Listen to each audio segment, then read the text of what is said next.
12:30 बजे ये इमारत ज़मीन बोस हुई है। इसके नतीजे में मुतादिद लोग जो है वो जख्मी हुए हैं। जब फिट बिल्डिंग बनाई जाती है तो उसमें SPCA का इंजीनियरिंग डिपार्टमेंट चेक करने के लिए आता है कि जी आपने जो मटेरियल डाला है वो ये मटेरियल दुरुस्त भी है या नहीं है।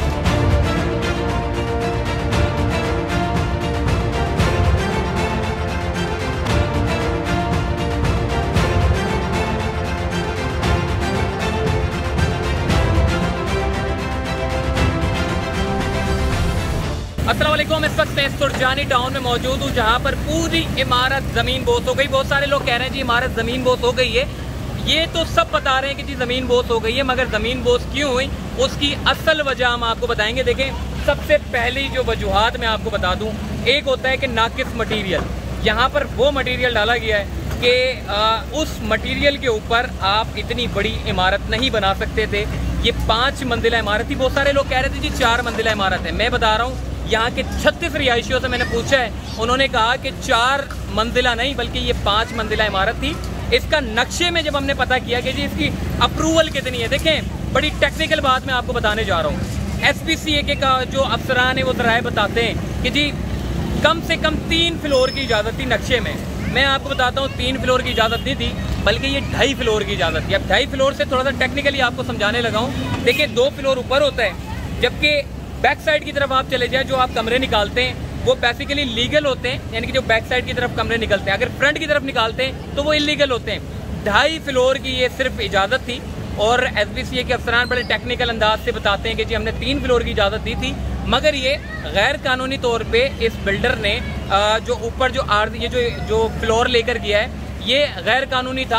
अब मैं आपको बताता हूँ, देखिए यहाँ के रिहायशियों ने एक पेटिशन भी दायर की थी। उन्होंने ये मौक़िफ़ इख्तियार किया था कि देखें इतनी बड़ी इमारत नहीं बनाई जा सकती, इतनी बड़ी इमारत बनाना खतरे से खाली नहीं है। जिसके बाद हमने देखा सिंध हाई कोर्ट ने ऑर्डर जारी किया कि जी जितनी ये जो ऊपर की जो गैर कानूनी जो फ्लोर हैं उसको मस्मार कर दिए जाएँ, लेकिन उसके ऊपर कोई अमल दरामद नहीं हुआ। अभी DG SPCA साहब आए थे, वो सिर्फ चंद मिनट के लिए बल्कि चंद सेकंडों के लिए वो यहाँ पर पहुँचे थे, तस्वीर वगैरह बनवाई है, उसके बाद वो चले गए। देखें यहाँ पर जो सूरत हाल है मैं आपको बताता हूँ। रात को 12:30 बजे ये इमारत ज़मीन बोस हुई है। इसके नतीजे में मुतादिद लोग जो है वो जख्मी हुए हैं, जबकि एक शख्स जाबाक हुआ है, जबकि काफ़ी लोगों के किसी के रक्षा खड़े हुए थे, किसी की बाइकें खड़ी हुई थी, सारी डैमेज हो गई हैं। तकरीबन 7 से 8 रक्षा थे।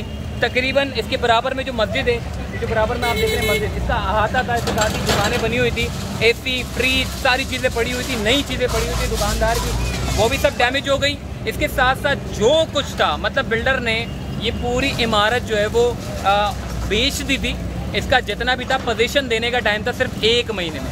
ये तो मैं कहता हूँ कि बहुत कम नुकसान हुआ है, क्योंकि मैं इसमें इसलिए कह रहा हूँ ये फैमिली को रिहाइश देने वाले थे। 1 माह के बाद तमाम जितने लोगों ने बुकिंग कराई थी, जिन लोगों ने पैसा दिया था, वो लोग रिहाइश के लिए आ रहे थे। 1 महीने का टाइम दे दिया था कि 1 महीने बाद आप अपना सामान लाकर इस बिल्डिंग में रख दें। अब अंदाज़ा आप कर लें कि इतनी सारी फैमिलीज़ अगर यहाँ पर आकर रिहाइश पजीर होती तो उसमें बच्चे भी थे, उसमें हमारी ख़वातीन भी होती, उसमें बुजुर्ग लोग भी होते, बहुत सारे लोग होते जिसका जान जो है वो ज़ाया हो जाती। मगर मैं अभी भी मुझे बड़ा अफसोस हो रहा है, क्योंकि देखिए मजदूर अफराद की एक बड़ी तादाद वहाँ पर काम कर रही थी। एक चौकीदार थी, एक चौकीदार था, उसके साथ उसकी फैमिली भी थी। अब इसके ऊपर साथ ही देखिए रेस्क्यू का अमल इस वक्त जारी है। रात को जब ये इमारत गिरी है कोई मशीन नहीं पहुँची थी। इलाके वालों ने खुद लोगों की जानो माल को महफूज बनाने के लिए अपना अहम किरदार अदा किया। तकरीबन 11 के करीब लोगों को, जख्मी लोगों को निकाला गया, जिसमें एक जो है वो हॉस्पिटल में दम तोड़ गया, जबकि काफ़ी अभी भी रेस्क्यू का अमल इस वक्त जारी है। सुबह 7:30-7 बजे के करीब ये मशीनें यहाँ पहुँची हैं और मशीनें पहुँचने के बाद इस रोड को इन्होंने क्लियर किया है। अब देखा जा रहा है पूरे मलबे शलबे निकाले जा रहे हैं, ट्रक के जरिए हटा के डेब्रीज को ठिकाने लगाया जा रहा है। चीपा वाले भाई, आप यहाँ पर कब पहुँचे थे? हम तो रात में। अच्छा, क्या पोजीशन थी, कैसे इमारत गिरी, क्या हुआ साहब? जब हमें इत्तला आई हम लोग यहाँ पहुँच चुके थे, 4 से 5 मिनट में यहाँ पहुँच गए। 4 से 5 मिनट में। अभी मैं थोड़ा सा बात करूंगा, और भी रिहायशी मौजूद है। कामरान भाई इस वक्त हमारे साथ मौजूद है। कामरान भाई, आप तो चूंकि रात में भी यहाँ मौजूद थे, क्या इंतजामिया बर वक्त पहुँच गई थी? नहीं, इंतजामिया बिल्कुल नहीं आई थी। हम जैसे हमें इत्तला मिली हम फौरन पहुँच गए थे यहाँ पर। अपनी मदद आपके से पत्थर उठाए जिससे हमसे हो सकते थे। उसके बाद हम लोग क्रेन लेने गए। क्रेन वाले इतने बेहिस से सबको कॉल्स कर रहे थे कि यार मदद करें, हमारी बिल्डिंग गिर चुकी है, लेकिन किसी ने कहा हमारे पास चाबी नहीं है, किसी ने कहा ऑपरेटर बाहर है, कोई भी नहीं आया। अच्छा, इस बिल्डिंग का मैं गिरने का जिम्मेदार समझता हूँ सिंध बिल्डिंग कंट्रोल अथॉरिटी वालों को, क्योंकि ये लोग पैसे लेते हैं, इसका नक्शा पास करते थे, कोई चेक एंड बैलेंस नहीं है। इतना नाकिस घटिया मटेरियल इसमें इस्तेमाल हुआ है, मैं आपको बता नहीं सकता। इसकी परमिशन थी 3 मंजिल तक बिल्डिंग बनेगी, 4 से 5 फ्लोर तक इसके बन रहे थे, इस वजह से ये गिरी है। तो ये लोग चोरियां करते हैं, मरती आवाम है। मेरी सबसे गुजारिश है, चीफ जस्टिस साहब से मेरी अपील है, इस पर आज खुद नोटिस ले और सिंध बिल्डिंग अथॉरिटी वालों के खिलाफ एक्शन ले। जो जो इसमें मुलव्वस है, इसमें कड़ी से कड़ी इन लोगों को सजा होनी चाहिए, और लोगों की जान दायर हुई है इसमें। तो अगर अब नहीं जागेंगे तो कब जागेंगे? और मजीद बिल्डिंगें गिरने का इंतजार करेंगे कराची में? ये लोग पैसे खा के भाग जाते हैं, अपने एसीओ में डीएचए में आराम कर होते हैं, इधर मरती है आवाम। तो सबसे गुजारिश है मेरी आला कौम से कि इस पे सख्त से नोटिस दिया जाए और इनको कड़ी से कड़ी सजा दी जाए। जी, और मैं आपको बताना चाहता हूँ, ये SPCA वाले, ये मूसा कॉलोनी में जब इमारत गिरी थी, मैं हर 6 महीने में बताता हूँ कि हर 6 महीने में एक रिपोर्ट करूँगा, क्योंकि इन लोगों ने SPCA का जो मेन इदारा है, आप यकीन जाने सुप्रीम कोर्ट में जब समाअत होती थी, DG SPCA तब्दील कर दिए जाते थे, क्योंकि वजह ये थी कि इनके पास वजाहत देने के लिए कोई जवाब नहीं होता था, और ये लोग सरदनिश कितनी होती थी SPCA के DG की।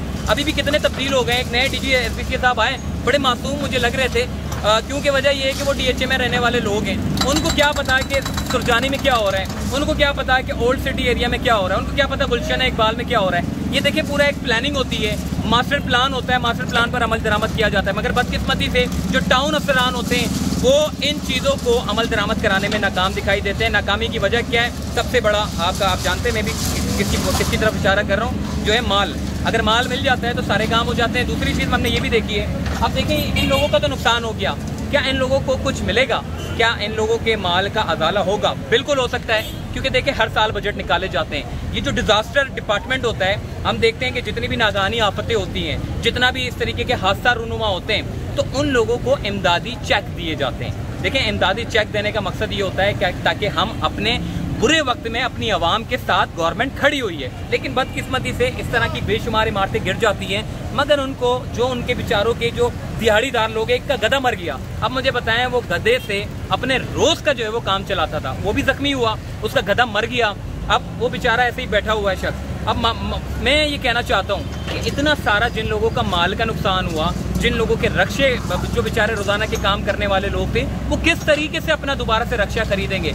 इस चीज़ के ऊपर मैं कहना चाहता हूँ, सिंध गवर्नमेंट से मेरी गुजारिश है कि वो खुदारा इस चीज़ के ऊपर फौरी तौर पर यहाँ पर पहुँचे, और उनसे गुजारिश मैं ये करना चाहता हूँ कि फौरी तौर पर जिन लोगों के मालों का नुकसान हुआ है उनको इमदादी चेक दिए जाएँ, ताकि वो मुस्तकबिल में अपना गुजारा कर सकें। दूसरी चीज़ मैं SPCA वालों को कहना चाहता हूँ, किधर है आपका इंजीनियरिंग डिपार्टमेंट? जब भी बिल्डिंग बनाई जाती है तो उसमें SPCA का इंजीनियरिंग डिपार्टमेंट चेक करने के लिए आता है कि जी आपने जो मटेरियल डाला है वो ये मटेरियल दुरुस्त भी है या नहीं है, ये कितना चल सकता है, कितने साल तक चल सकता है, ये पूरी एक्सपर्ट टीम इनके पास मौजूद होती है, मगर वो लोग आते ही नहीं हैं, क्योंकि माल उनकी तरफ पहुंच जाता है, तो इसलिए उनको आने की ज़रूरत नहीं पड़ती, और जितनी मर्जी चाहे आप बना लें। अगर मैं कहता हूं इनको अगर इजाज़त दे दें तो ये आसमानों तक बिल्डिंग ले जाएंगे, क्योंकि ये जो आपका ये धंधा जितना भी है जो हम देखते हैं, देखें, अगर एक प्लॉट आपका 17 लाख का अगर आपने लिया है, तो इस एक प्लॉट के ऊपर आप 10 करोड़ रुपए कमाते हैं। उसकी वजह यह है कि 1 करोड़ रुपया आपने लगा दिया इसकी कंस्ट्रक्शन में। अब जैसे ये बिल्डिंग ऊपर खड़ी हो गई